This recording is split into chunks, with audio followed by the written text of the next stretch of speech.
नमस्कार. अलीकडेच एका नेहमी बरळणाऱ्या माणसाकडून असे ऐकले की राम मांसाहारी होते म्हणून ते आपल्या बहुजनांचे आहेत. वास्तविक पाहता राम हे आपल्या सर्वांचेच आहेत, यात काहीही दुमत नाही.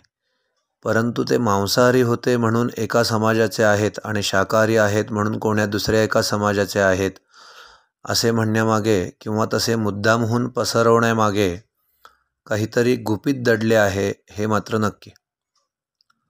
रामायणात तसा कोणताही पुरावा नसताना रामांना मांसाहारी म्हणण्याची हिंमत करणे यासाठी पराकोटीची मूर्खता अंगी असावी लागते. श्रीरामांविषयी काही संशोधन करायचे असेल तर अर्थातच आद्यकाव्य म्हणून प्रसिद्ध असलेले वाल्मिकी रामायण वाचले पाहिजे. रामायण आणि महाभारत हे दोन ग्रंथ आपल्या सर्व भारतीयांचे इतिहास ग्रंथ म्हणून प्रसिद्ध आहेत.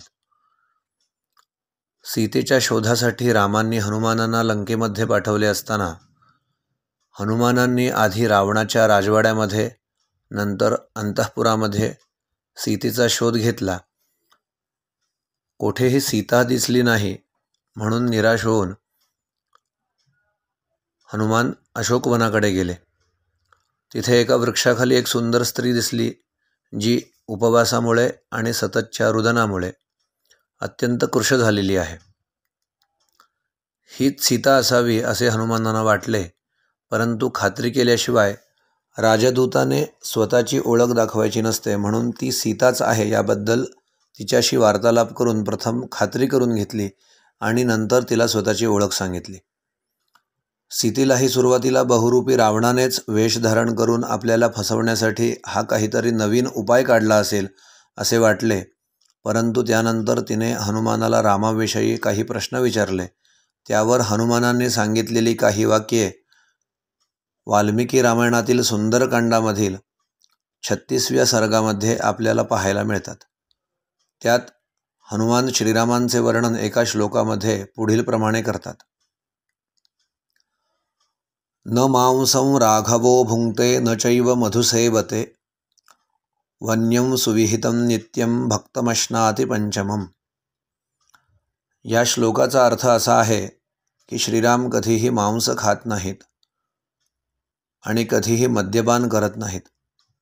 श्रीराम दिवसाच्या 5 भागातील 4 भाग उपवास करून 5व्या भागात शास्त्रात सांगितल्याप्रमाणे जंगली फळे व मुळे खाऊन भोजन करतात. एवढेच नव्हे तर पुढील एका श्लोकामध्ये तर असे सांगितले आहे की आपल्या शरीरावर बसलेल्या डास, माशा, किडे इत्यादिकांनाही ते दूर सारत नाहीत.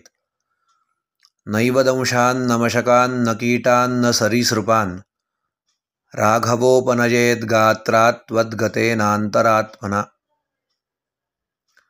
आपले रक्त पिणाऱ्या या कीटकांना सुद्धा दूर न करणारे अर्थातच न मारणारे भगवान श्रीराम स्वतःचे पोट भरण्यासाठी एखाद्या प्राण्याचा जीव घेऊन ते त्याचे मांस खाऊ शकतात असे म्हणणे केवळ दुष्टपणाचे आहे. आता यात दुष्टपणा काय असे म्हणाल तर तो एवढाच आहे की राम मांसाहार करत होते म्हणून ते आपल्या बहुजनांचे आहेत असे सांगितले की प्रतिवाद करणारे जे जाणकार आहेत ते रामायणातील पुरावे दाखवून म्हणणार की बघा राम मांसाहारी नव्हते तर ते शाकाहारी होते, आणि मग नवीन विषयाला तोंड फुटणार की जर ते शाकाहारी होते तर ते आमचे नव्हतेच, म्हणजे ते कोणत्या तरी एका समाजाचे होते.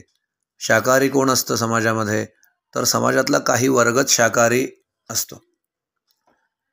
म्हणजे राम आपले नाहीत हे म्हणायला हे सर्व दुष्ट लोक स्वतःच्या फायद्यासाठी समाजात दुफळी माजवण्यासाठी अजिबात मागे पुढे बघणारे नाहीत. हे असेच लबाड लांडगे लोक आहेत की जे समाजामधील एकी फोडून त्यांना वेगवेगळे करून त्यांच्यावर हल्ला करतात आणि आपला दुष्ट हेतू कार्यभाग साध्य करतात.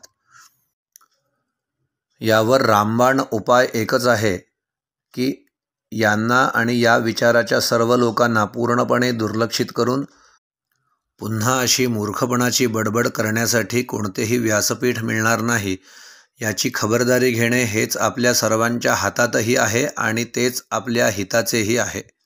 धन्यवाद. जय हिंद, जय महाराष्ट्र. हा व्हिडिओ आपल्याला आवडला असल्यास नक्की पुढे शेअर करावा. जय श्रीराम.